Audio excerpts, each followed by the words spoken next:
it doesn't matter who you are or what you look like or whatever. It really does boil down to how you make somebody feel when they are in your presence. The most real person you met in your industry, in the industry you've met till now? Ratan Tata. I hated these labels. You were either a model, you were a beauty queen, you were an actress. It's not really about the degree that you hold. It's about the interest, passion that you have, the curiosity that you have in order to be able to learn constantly in life.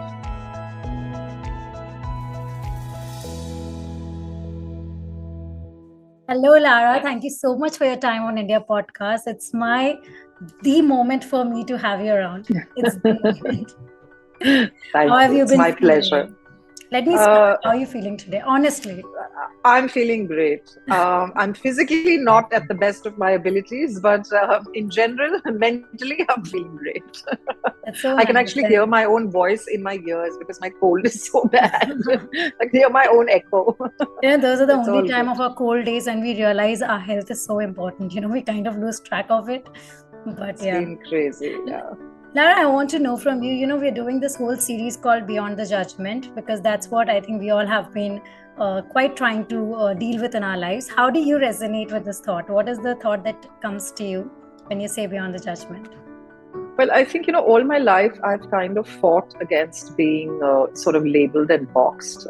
Ever since I entered the industry, and I entered it quite young when I was just 16 years old. I hated these labels. You were either a model, you were a beauty queen, you were an actress. People felt that if they could put a label to you, then you were far more easier to relate to, or, then they knew, okay, now this is who she is. That's how we have to, kind of relate to her, deal with her. So yeah, I think it's about time that people, drop these kind of labels. And the problem is that most of these labels create, like you said, very strong preconceived notion or a preconceived judgment of therefore what a person should be. And I think it's about time that everybody started literally looking beyond that. If we go back to your journey, I think, as you said, started quite early, 21-year-old, being there, winning over for representing India at another level. I wanted to know, you were there as a very aware person, as we got to know how you won the pageant and got the crown. Did you ever have to think twice before, once you stepped onto the being Miss Universe? How difficult was it to carry that? It was a glorifying moment, but how difficult is a thing to carry through in your journey? Because then you stepped into different roles that you stepped in as an actress, as an artist, as a, face for the beauty, representing women as the most beautiful face. How difficult was that part? Yeah, I mean, to be honest, I don't think I've ever considered myself the most beautiful woman in any room. I consider myself an intelligent woman, yes. But having won something like Miss Universe, which is essentially a beauty pageant, I learned that around the world, whenever people know that Miss Universe is coming, they're very, they're very ready to see a beautiful woman step into the room, not necessarily an intelligent one. So a lot of times people were quite surprised that she can also speak a lot of sense. Oh my God. So there was an expectation, I think, for a lot of people where they expect just a pretty looking face to kind of come in and do the cookie cutter responsibilities that they assume beauty queens had. And I'm very glad personally to have won something like Miss Universe, because Miss Universe has never really been about the quintessentially good-looking woman. It's always been about advocacy. It's always, if you look at the previous Miss Universe winners, they've all been women with very powerful voices. Including during the 2 COVID years, Zosie Binitunzi, who was from South Africa, spent her an entire reign locked in an apartment in New York, and yet still had such an incredible voice. And for what she did for women from the country that she comes from was really incredible. So I think for me, I was very fortunate to have won, a contest which really does allow women, that gives you that. I'm not going to say platform because that word is so used and abused when it comes to beauty pageants. But just gives you the opportunity to connect with a worldwide web that allows you to reach out and be like, for example, the only reason that I was Goodwill Ambassador for UNFPA for 14 years is because I was Miss Universe. And the work that we were able to get done, including passing of the PCP NDT law in India, which does not allow the sex of the fetus to be sort of disclosed. Those were all things that I was part and parcel of, so you worked at things from grassroots level. You did a lot of advocacy for HIV/AIDS in the sub-Saharan and Southeast Asia region. And those were opportunities that you wouldn't get just by being a pretty face. Yes. Which is why, again, we go back to this whole topic of that we're discussing today, which is beyond the judgment. Yes. You've got to look at what these incredible women are doing around the world, rather than just saying, "Acha, she's a beauty queen." Yes. Big deal, or she's an actress. Did it ever come across like this had come as being judging you again? Like, oh, Lara, she's been Miss Universe, so it's easier for her, whether she steps in as an actress, gets her projects there, or becomes an entrepreneur today. So was it like you were also given that kind of a judgment there? Like, oh, for her, it's not as easy for us because, she's already got that kind of a crown, which leads her way. Did you kind of go through that kind of a objective? Yeah, but I think, yes, of course, you get it from certain sections of society, but also nobody handed that crown to me on a silver platter. It wasn't like I was born or I inherited it or something like that. I worked really hard to get it. And I think I've been very fortunate, or at least the way that I've conducted my life, my career. I know that I have a fan base. I have a lot of young women that really look up to me. It's a huge responsibility. It's understanding that, you have, that there are people looking at you. There are people who are fashioning their entire lives and their careers based on what you've done before. And I've had the same, right? There've been women that have been, for me, icons, who've been role models for me that I've wanted to emulate and fashion my career around. Yes. And I'm pretty sure that they too broke a lot of stereotypes in order to be able to create that path for us, for the ones that followed, which in a way is what we've been able to do for the girls who followed, since. But yeah, I mean, of course I'll tell you that no matter whether you win Miss World, Miss Universe, you can get a foothold into the film industry for sure. But if you don't have the talent, there's no way that you're going to last in it, So there's only that much that can get you through. Yes. After that, you've got to be able to have the talent in order to stick it out, to remain relevant. I mean, today I'm in my 40s and it's been 22 years since Miss Universe. Wow. You can't just rely on that live in the past, in your past glories, that, oh, I was Miss Universe, in 2000, the Miss Universe of the millennium. And that's the be all and end all of who I am going to be and what I can do. When was that moment as a child? Because you were so early there, out there in the world, being the voice for many, many people. Was there a moment in your life where you thought, like, you were so aware of your power? It's incredible, even today in the Gen Z generation, at 21, to be so aware of your self-power, of being there, to be able to answer. Is this something natural, or you feel like I'm a superwoman? Like, I have something different, like you have a daughter, but it doesn't come very natural to be so powerful as a young person, And even now, though we see you quite evolved as a soul, but did you ever feel like sitting at the window that, I don't know how I was so different? It's not a thing. So I think there are a lot of factors that, like they say, the universe conspires. So I think for me, there were a lot of factors.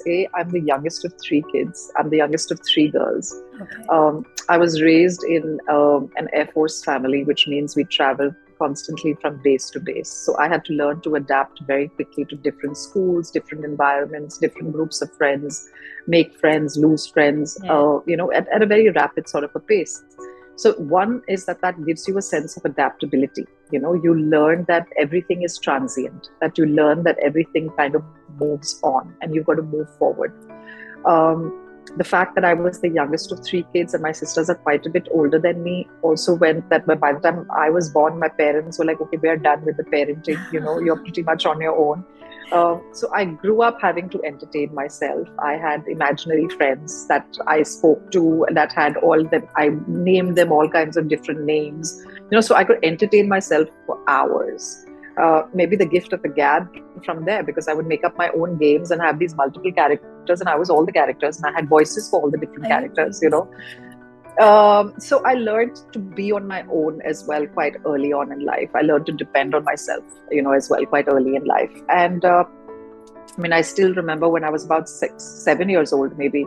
I used to love watching Miss World and Miss Universe. They were these big, Seriously. very. They used Wow. to be these. Obviously, they were the prime time big television shows, and at Yes. that point of time, there was no satellite television. So these were the big TV properties that you used to True. kind of look out for. And then I would very carefully hear that last question and answer and watch the crowning moment. And then I would run into the bathroom, lock the door, put a balti, ulta, stand up on the balti because otherwise I couldn't see myself in the bathroom mirror, and then ask myself that final question and say, what would I have said if that question was, asked to me at 7 years old? So somewhere down the line, there was a prep, there was there was obviously an interest. People don't know you actually prepared for it for more than a decade. It was manifested. Exactly. It's not out there, the secret. So it's not easy. So no, and for some people, like they say, that things are a mix of hard work, of luck, of a lot of things. I think so. For me, somewhere down the line, now when I look back in hindsight, I can see how the universe kind of conspired.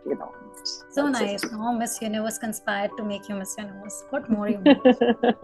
But coming to the entrepreneur journey, I mean, did this also happen to you while doing your other roles in life and you became a mother? Because being an entrepreneur, honestly, as an experience also, it's more like being a parent. It's your baby. No one can be as attached as you are to it. So how was your thought of again becoming a mother with it? Yeah, so I think for me, this is, business is something that I've always wanted to do. Really? Yeah, and I think, I sort of have a very, very vast, very deep interest in finance, in the way money markets work, in the way the business world works. And it hasn't come from any textbook. It just comes from being able to understand, consumer consumption. It's being able to understand the way consumer goods and durables work. It's I mean, I love it. I've always been fascinated by it.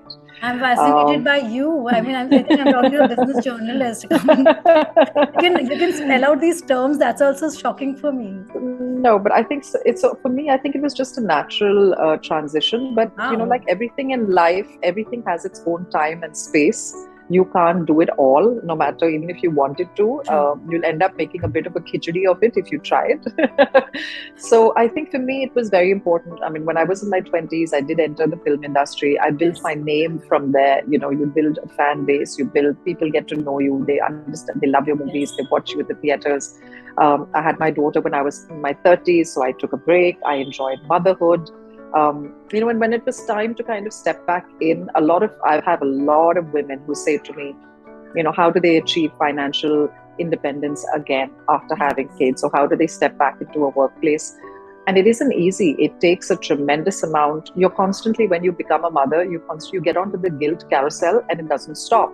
Yes. You always feel that whenever you're taking time away from your children, that you're constantly beating yourself up about it, But I think for me, it was such an integral part of who I am that I felt that I could only be a better mother to my daughter if I was doing the things that I really loved. I wanted her to see me working. I wanted her to see that it wasn't just about the financial independence, but it was also about the fact that I had a job that I loved and I was passionate about, So how did this stumble into mixing skincare and, something related to, again, beauty and then... Yeah, so skincare for me was something, that I started my modeling career when I was 16 years old when I won Glad Rags, and so for more than 25 years now, I've been in the beauty and fashion business. And I've worked with the best makeup artists, the best skincare experts, but I never really found any one Indian-grown, homegrown skincare brand that addressed the needs of Indian skin and the way Indian skin ages, from end to end. I mean, we have a lot of fancy international brands that cost the earth, and we all go out and buy those fancy pots of cream. But because they're so expensive, we use it so sparingly that it isn't really doing, the wonders that it's supposed to actually do to our skin.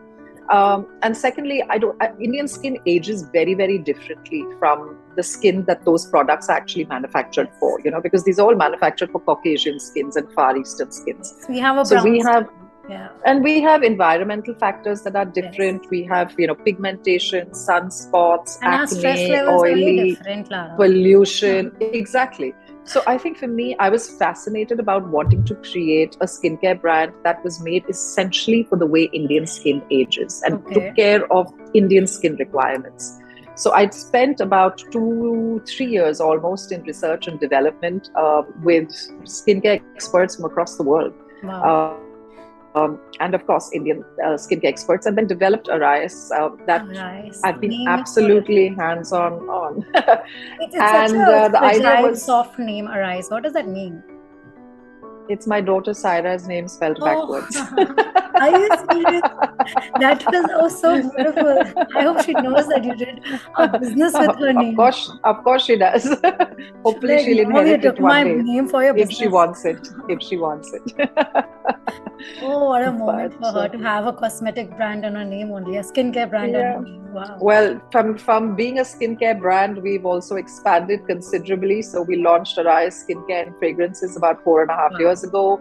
This year in January, I launched Arise Home with the Neel Kamal Group. So we're in all the at-home stores, and we cover you from soft furnishings to crockery and cutlery and glassware, so everything that a home needs. Full-fledged businesswoman out there. And we just launched Arise Kids with First Cry, which is this most amazing eco-conscious fashion brand for kids. So amazing. I think I need to take some entrepreneurial tips with you.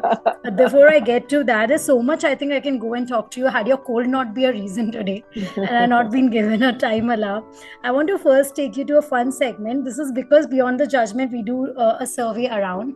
So there's a segment on how natural people are, how to stay natural and real segment. And we want to know very quick things from you. If you can just give it in one answer method, the most real person you met in your industry, in the industry you've met till now. In the Bollywood industry? Yeah. Or the business industry. Now that you're on both sides, real and natural person. Ratan Tata. Wow. You met him. Yes. And he's incredible. What an inspiration. Then the most natural thing that you use for your skincare. What do you suggest people to use for your skincare? Your skin, tomatoes. Yeah. Are they the most important ingredient in your skincare? No. I have the most incredible pumpkin line that's out right now, which is amazing. Wow. But yeah, a quick fix is a tomato. The most organic food product that you always have with you. You rely on that. A healthy food product or a natural food product. Seeds. Wow. And a beauty tip, a beauty hack that you want to give people, immediate way to just prep up your skin, or when you're out there. Stop messing with your skin and stop putting on 1,000 products. I know that the world out there is bombarding you constantly with the newest wonder, product in the market, but you just don't bombard your skin. I mean, I'm almost 45 years old, not 45 yet. But I have very few blemishes, very few lines, and definitely nothing injected into my face. Wow. So the only thing that I can tell people is just be kind to your skin, and I promise you it will take you such a long way. So don't load your skin up with every product on the market. I think then just go and use Arise. I think that is the safest.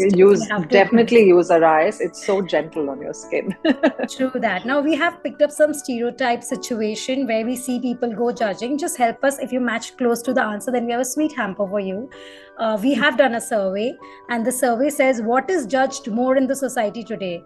Whether we judge a woman body or women clothes. According to you, in a percentage of 100%, how do you see people judge women body more or their clothing, how they dress? I don't know. I think they judge their bodies. Every woman that I meet only say, the first conversation is, oh my God, you've lost weight. Oh my God, you put on weight. So see, I would not go on percentage judging, but you're close to the answer. 70% said they judge body more than that. How many judge the choice of career to the success in your career? Because now that you have had many choices, how many say, I think they look at success. They judge success more than you're again bang on with that. 75% people say they judge the success. How many women? How difficult was it being a woman entrepreneur or being a woman artist? How more judged you are when you're a woman businessman or a woman artist? Woman artist. Really? Oh my God! I think there we failed. The answer was 60% judge when you're a woman entrepreneur. And as you said, I think you've answered about the health thing, if you're fat or if you're skinny. When are you judged more? And you're fat, obviously. Yeah. You get more comments and remark when you're fat. So coming back to some question on realizing your journey, I want to know what were the, if you can share some moments that you made through self-judgment in your life being a mother. Was there a moment of self-judgment when you went? Oh, of course. I mean, I just was mentioning this in an interview that nobody really prepares you for motherhood, right? Everybody tells you how amazing and how great it is to have kids and how wonderful it's going to be, but nobody tells you how difficult and hard and miserable you're also going to be. True. And I think there are lots of times when, especially after I had my daughter, where my body didn't look anything and hasn't ever looked anything like it was pre-pregnancy. And then you're hard on yourself. I haven't lost the weight as quickly as I wanted to. I'm gaining weight so much faster now. That's it. I'm giving up. I'm just going to binge eat. It's not worth it. So there are a lot of times when we're very hard on ourselves. And I think it's very normal and it's very natural. I don't think there's any woman in the world who can say that, oh, I've just been absolutely perfectly fine, with myself. I have them saying, but yeah. Yeah, but so I think that I mean there's still days where I will judge myself, but then I have to also understand and realize that nobody's going to be kind to me except for myself. If I'm not kind to myself, I can't really expect it from anybody else. But did you have a moment of self-judgment being a businesswoman? How was this journey? Not really while being a businesswoman. So I had a very interesting transition, right, before I became an entrepreneur, because I was also one of the first few actresses, I won't say the first few actresses within the Bollywood industry to turn producer when I did Chalo Dilli. Yes. And I think I faced a lot more prejudice. And I faced a lot more prejudice and judgment when I turned producer as a woman than but then as an entrepreneur. In the business world, actually, it hasn't been that difficult to be taken seriously as a businesswoman. But in the film industry at that point of time, everybody was willing to sit down and discuss creative aspects of a project with you, but not necessarily the financial and the business aspects of it. So they were constantly have a business into that. Exactly. So they're constantly looking behind your shoulder to see if there's going to be a man walking into the room who's now going to come step in and take care of all the business aspects of things. It made men uncomfortable to have those kind of conversations with a woman. Yeah. But I think I took those learnings when I went into my entrepreneurial journey, and maybe that's why it made it easier for me. So I found acceptance as a businesswoman, entrepreneur. I did, and I learned how to navigate it better. I learned how to navigate male egos better. Give us one tip on that, Lara. I have to take this from you. What is that trick that you know how to? Do you have a team of women in your company? I do. I have more women than I do men. I have more women, and I think that they're far more efficient than men are. Yeah. My husband is always complaining, saying, oh my God, we're just dealing with all these women who are all having their period at the same time, and they're all like yelling. Maybe he must be happy also that he has a whole beauty world. Yeah, and I just keep telling him, I'm like, you have to be thankful every single day that you've got these women, because there's so much, even with their period, even with menopause, even with whatever, they're so much more efficient than the men are, because they just get what you want to tell them. They get it and they implement it. True. There's no telling somebody something 25 times in order before they get what you actually want done. So not to take away anything from the men. I have some incredible men as well working, for me, and they're fantastic. I think your husband is the first one who's working for you right from the beginning. Yes, he is. We should give that beaten to him. I've trained him well. Yeah. I think that's the right attitude we should keep. I'm so happy to hear these tricks but exact trick is hot. What is there a line you do to keep men pretty much in their ego? Like there's not a line. See, it's just I think as a woman, and this is really true, you have to work thrice as hard as any man in any field in order to be taken seriously and in order to be accepted and to thrive.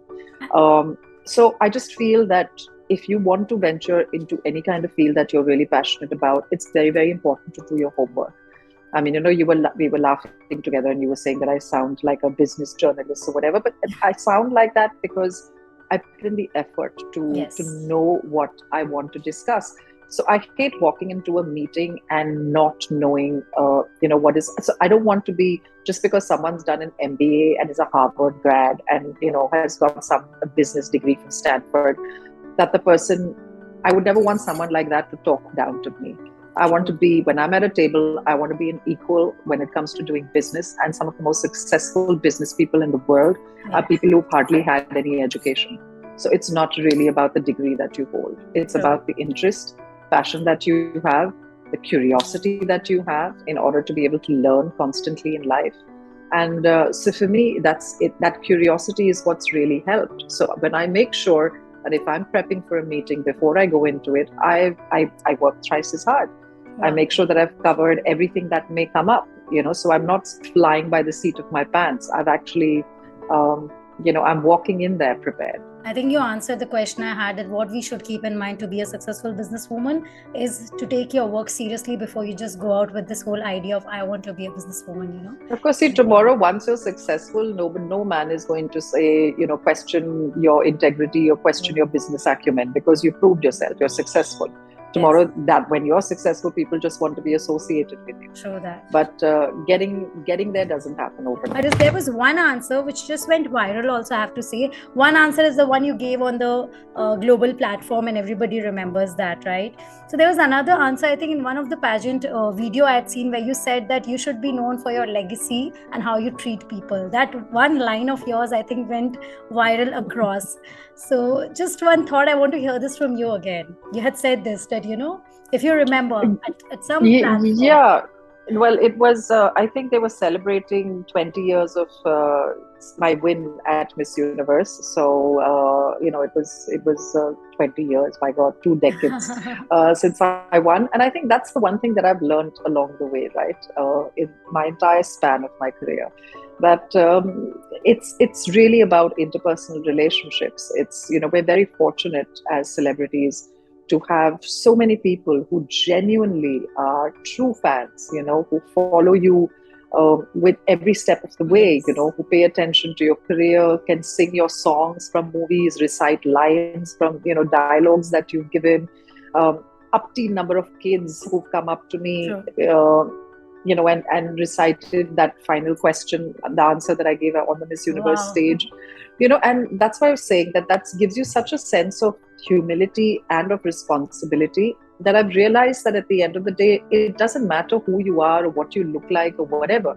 It really does boil down to how you make somebody feel when they're in your presence. Do you make them feel valued? Do you make them feel like you're listening to them?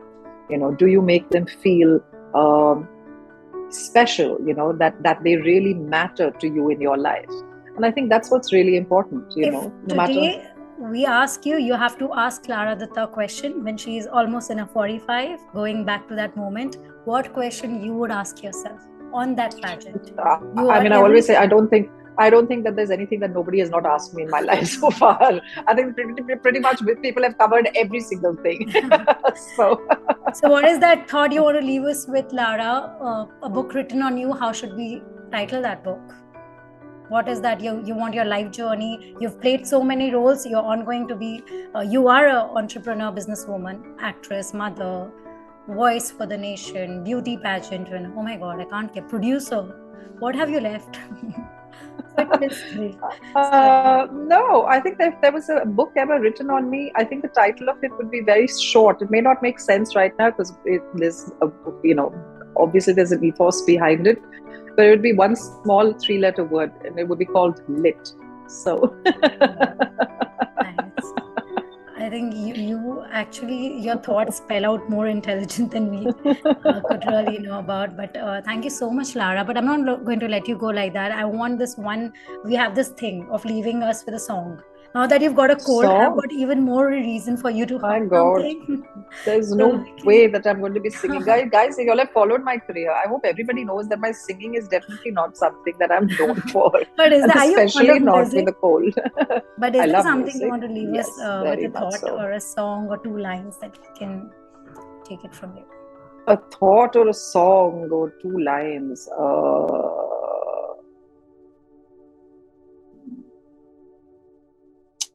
Well, I'll leave you with a song, actually. I'm not going to sing it for you, but John Lennon's Imagine, since we're talking about going beyond judgment, right? So imagine all the people, living life.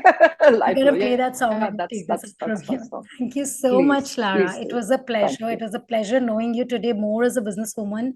and how your whole journey has played a major role in bringing up. And it is the moment for me. So thank you for Thank you allowing me so this moment much. in my life. Thanks. Thank you. Pleasure talking to Pleasure. you.